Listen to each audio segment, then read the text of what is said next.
की बार। बोलो छत्रपति शिवाजी महाराज की। वंदे भारत माता की। आपके बार। संपला क्या?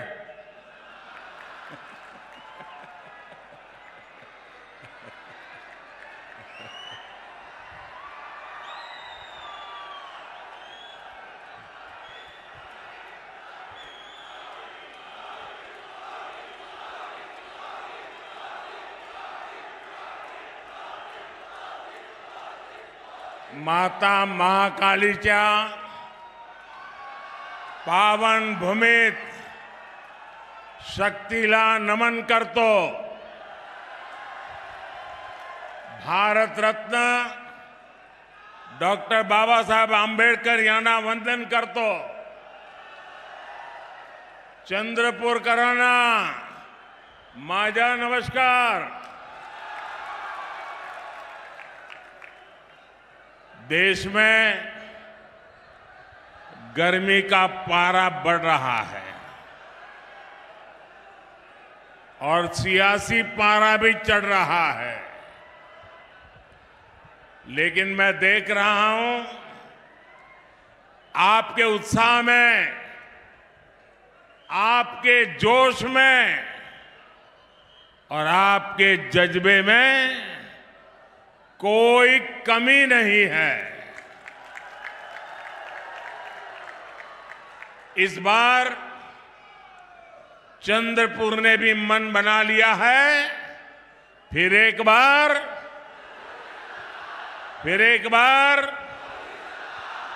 बार और चंद्रपुर से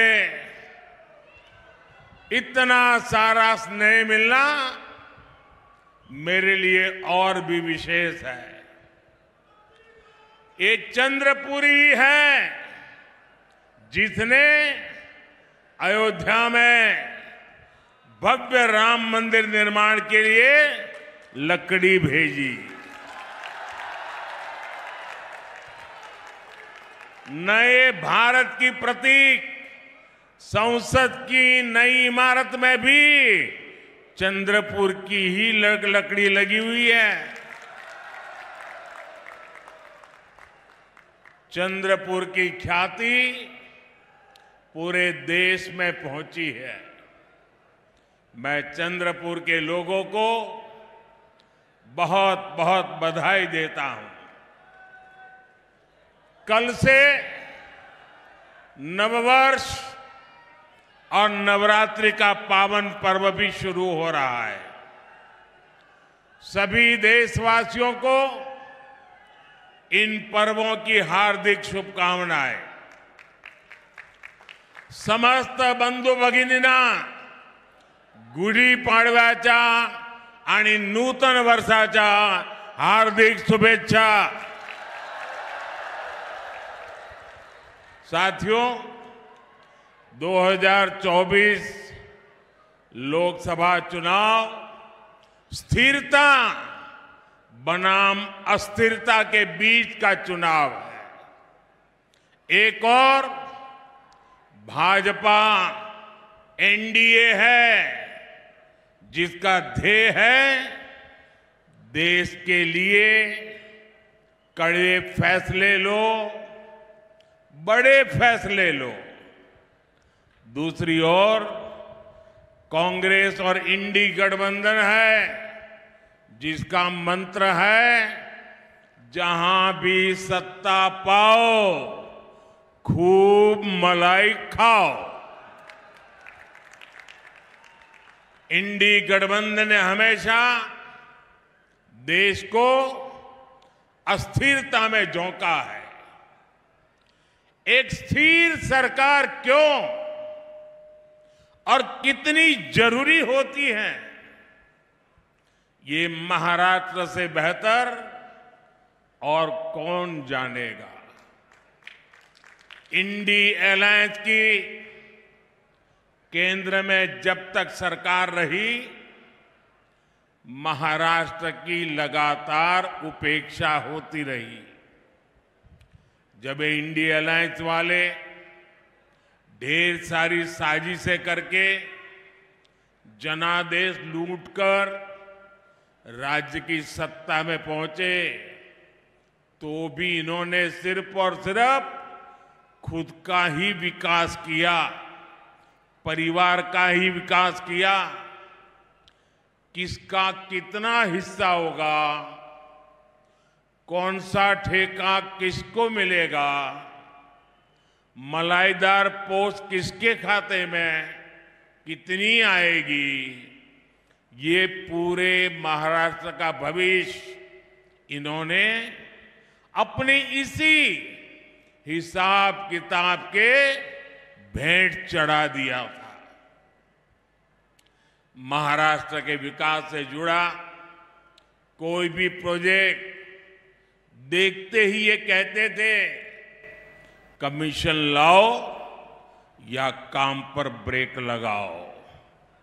जब यहां पर नए एयरपोर्ट की बात आई, इंडिया अलायंस वालों ने कहा कमीशन लाओ या काम पर ब्रेक लगाओ। इन लोगों ने जलयुक्त शिवार योजना बंद कर दी, बलिराजा जल संजीवनी योजना जो विदर्भ और मराठवाड़ा में सिंचाई के लिए थी, उसे भी इंडी गठबंधन वालों ने ठप कर दिया था। विदर्भ के विकास के लिए मैंने जिस समृद्धि महामार्ग का लोकार्पण किया, उसका भी इन लोगों ने विरोध किया था। इन लोगों ने मराठवाड़ा की वाटर ग्रिड योजना बंद कर दी, कोंकण में रिफाइनरी प्रोजेक्ट रोक दिया, मुंबई मेट्रो का काम रोक दिया था। यहां तक कि पीएम आवास के लिए केंद्र से पैसा आने के बावजूद इन्होंने गरीबों को घर देना बंद कर दिया था। इनका लक्ष्य एक ही था, कमीशन लाओ या काम पर ब्रेक लगाओ। भाइयों और बहनों, हमारी सरकार ने महाराष्ट्र और विदर्भ के विकास के लिए इन सभी योजनाओं को फिर से शुरू किया है। मुख्यमंत्री एकनाथ जी शिंदे, उप मुख्यमंत्री देवेंद्र फडणवीस जी और अजीत पवार जी के साथ पूरी सरकार दिन रात काम कर रही है।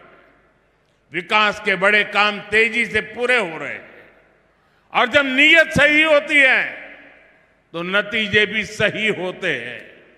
इसलिए साथियों, आज देश का दलित, पिछड़ा, आदिवासी और गरीब मोदी सरकार को अपनी सरकार मानता है, अपनापन महसूस करता है। मोदी किसी शाही परिवार में पैदा होकर प्रधानमंत्री नहीं बना। मोदी एक गरीब परिवार में जन्म लेकर, आपके बीच रहकर यहां तक आपने पहुंचाया है। और इसलिए मुझे पता है, जिन करोड़ों देशवासियों के पास अपना घर नहीं था, उनमें ज्यादातर दलित, पिछड़ा, आदिवासी ही थे। ये दलित, वंचित, आदिवासी ही थे जिनकी बस्तियों में पीने को पानी नहीं था, बिजली नहीं, सड़कें नहीं।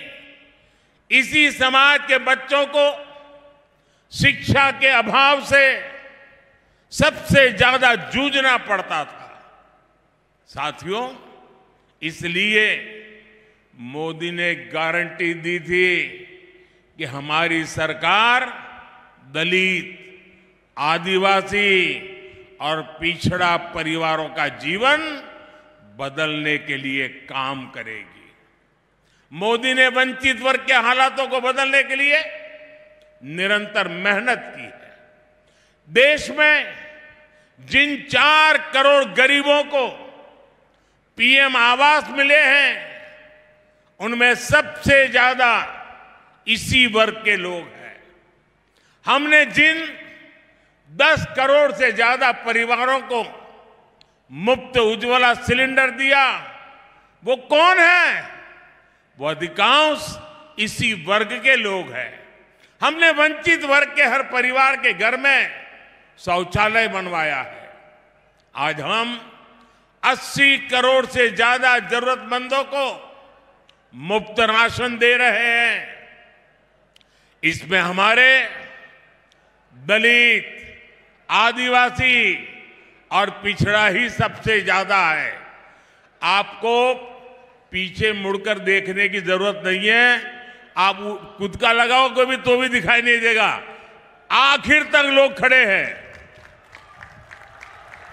यहां कुछ लोगों को मन करता है जरा देखे पीछे कितने लोग हैं।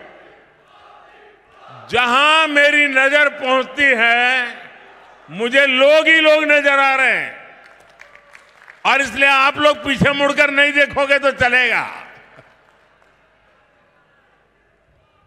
आज 50 करोड़ से ज्यादा गरीबों को 5 लाख रुपए तक का मुफ्त इलाज मिल रहा है। आज जिन 11 करोड़ किसानों के खाते में किसान सम्मान निधि का पैसा जा रहा है वो छोटे और कमजोर किसान ही है।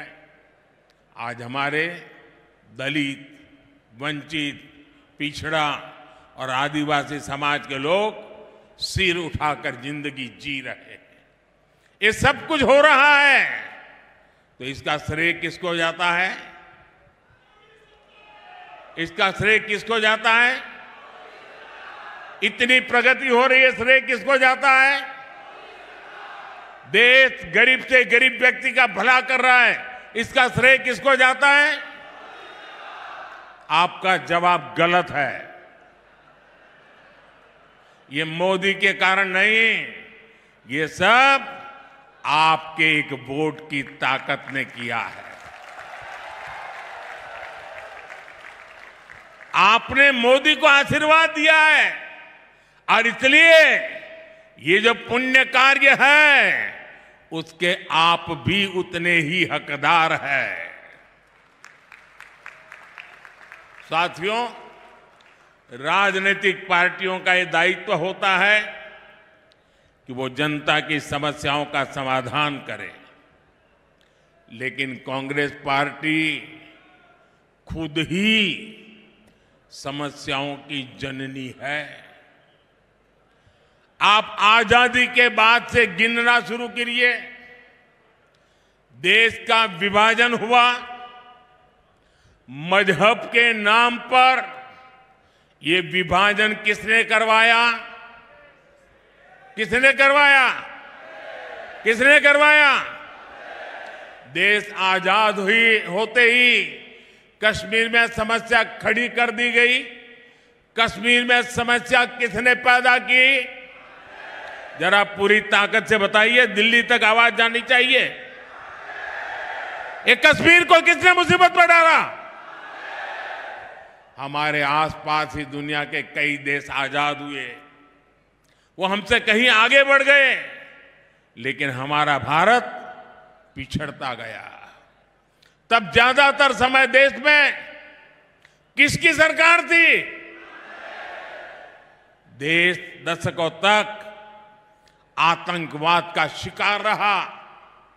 आए दिन कहीं भी बम ब्लास्ट हो जाते थे।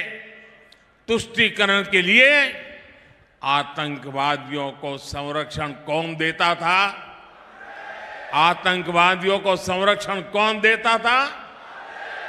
देश में नक्सलवाद जैसी समस्या इतनी विकराल हो गई। ये लाल आतंक किसकी देन था? किसकी देन था? साथियों, आजादी के 7 दशक बाद तक राम मंदिर का 500 साल पुराना विवाद बना हुआ था। अयोध्या में राम मंदिर के निर्माण पर अड़ंगा कौन लगाता था? अड़ंगा कौन लगाता था? कोर्ट में किस पार्टी के लोग भगवान राम के अस्तित्व पर सवाल उठाते थे? कौन सी पार्टी के वकील सुप्रीम कोर्ट में जाकर कहते थे कि राम मंदिर पर फैसला न सुनाए? किस पार्टी ने राम मंदिर प्राण प्रतिष्ठा आयोजन का बहिष्कार किया? किस पार्टी ने दशकों तक बाबा साहब आंबेडकर को भारत रत्न नहीं मिलने दिया? इतने दशकों से हमारे लोग पिछड़ा वर्ग आयोग को संविधान का दर्जा देने की मांग कर रहे थे। किसने पिछड़ा वर्ग के साथ धोखा किया? हर बात का जवाब एक ही है। एक ही है कि नहीं है? एक ही है कि नहीं है? साथियों, पिछले 10 वर्षों से कांग्रेस सत्ता से बाहर है। आपने एनडीए को पूर्ण बहुमत दिया। हमने देश की बड़ी बड़ी समस्याओं का स्थायी इलाज किया है। आज महाराष्ट्र ही नहीं बल्कि पूरे देश में नक्सलवाद कमजोर पड़ गया है। जो गढ़चिरौली नक्सली हिंसा के लिए जाना जाता था, अब उसकी चर्चा विकास और स्टील कंपनी के लिए हो रही है। हमारा गढ़चिरौली अब फौलाद सिटी बनने जा रहा है। भाइयों बहनों, हमारे यहां मराठी में एक कहावत होती है, कडू कारले तुपात तळले साखरेत गोळले तरी कडू ते कडूच। यानी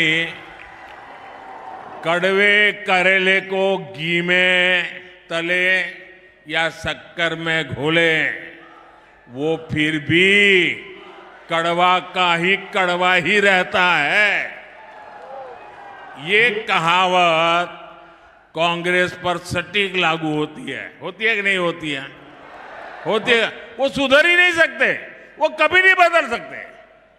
अपनी करतूतों के कारण आज कांग्रेस पार्टी देश के भीतर जन समर्थन खो चुकी है। इसलिए अब कांग्रेस खुलकर बांटो और राज करो के खेल पर उतर आई है। कांग्रेस ने अपना जो घोषणा पत्र निकाला है, उसमें भी मुस्लिम लीग की भाषा लिखी गई है। क्या ये आपको मंजूर है? ये देश स्वीकार करेगा?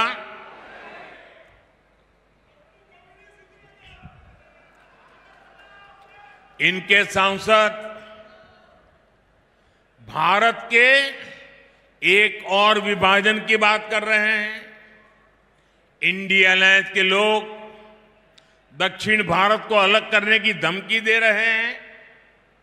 इंडिया अलायंस में शामिल डीएमके पार्टी सनातन को डेंगू मलेरिया कहकर उसके खात्मे की बात करती है। और कांग्रेस नकली शिवसेना वाले उन्हीं लोगों को महाराष्ट्र में लाकर उनसे रैली करवाते हैं। अभी 2-3 दिन पहले ही कांग्रेस के राष्ट्रीय अध्यक्ष ने एक और बयान दिया है। उन्होंने कहा है कि मोदी देश में जहां जाता है, दूसरे राज्यों में जाकर के वहां कश्मीर और आर्टिकल 370 की बातें क्यों करता है? आप मुझे बताइए, क्या ये कांग्रेस की विभाजनकारी सोच है कि नहीं है? कश्मीर हमारा है कि नहीं है? पूरे हिंदुस्तान का है कि नहीं है? हमारा सिरताज है कि नहीं है? क्या कश्मीर के लिए ये भाषा हमें मंजूर है? जब छत्रपति शिवाजी महाराज ने दिल्ली सल्तनत से मोर्चा लिया था, तब उन्होंने क्या ये कहा था कि दिल्ली में जो हो उसे मेरा क्या वास्ता? क्या कभी छत्रपति शिवाजी महाराज ने कहा था? क्या लोकमान्य तिलक कभी सोच सकते थे कि पंजाब में जलियांवाला बाग हत्याकांड हो तो उसे महाराष्ट्र का क्या वास्ता? कभी नहीं सोच सकते। जब कश्मीर आतंक की आग में झुलस रहा था, कश्मीरी पंडितों के घर जलाए जा रहे थे, तब स्वर्गीय बाला साहब ठाकरे खुलकर कांग्रेस के खिलाफ आए थे। तब बाला साहब ठाकरे जी ने नहीं सोचा कि कश्मीर में आग लगी है तो उससे महाराष्ट्र वालों का क्या वास्ता। मुझे खुशी है कि हमारे एकनाथ शिंदे जी और उनकी पार्टी बाला साहब के विचारों को पूरी मजबूती से आगे बढ़ा रही है।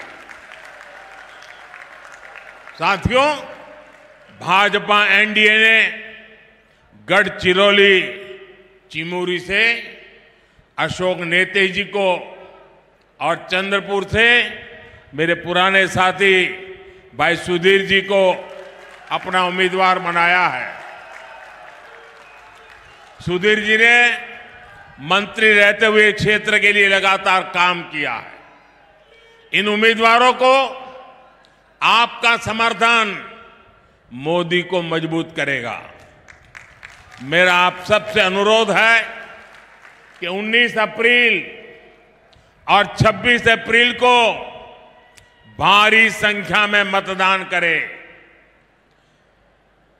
और मेरा आपसे आग्रह है, हर पोलिंग बूथ अपने पुराने सारे रिकॉर्ड तोड़ दे। तोड़ेंगे? इस चुनाव में हमें सबसे पहले पोलिंग बूथ जीतना है। जीतेंगे? पोलिंग बूथ में घर घर जाएंगे, लोगों से मतदान के लिए आग्रह करेंगे। गर्मी कितनी ही क्यों न हो, मतदान भारी होगा। सुबह सुबह मतदान कराओगे? अच्छा, मेरा एक और काम करोगे? ये सुधीर जी का काम नहीं है, मोदी का है। करोगे? ये अशोक जी का काम नहीं, मेरा काम है। करोगे? पक्का करोगे? सबके सब जरा हाथ ऊपर करके बताइए, करेंगे? मेरा एक काम करना कि चुनाव तक घर घर जाना और जाकर के कहना कि अपने मोदी जी चंद्रपुर आए थे और मोदी जी ने आपको प्रणाम भेजा है। पहुंचाएंगे मेरा प्रणाम? घर घर मेरा प्रणाम पहुंचाएंगे? एक बार फिर आप सभी का बहुत बहुत आभार। भारत माता की, भारत माता की, भारत माता की।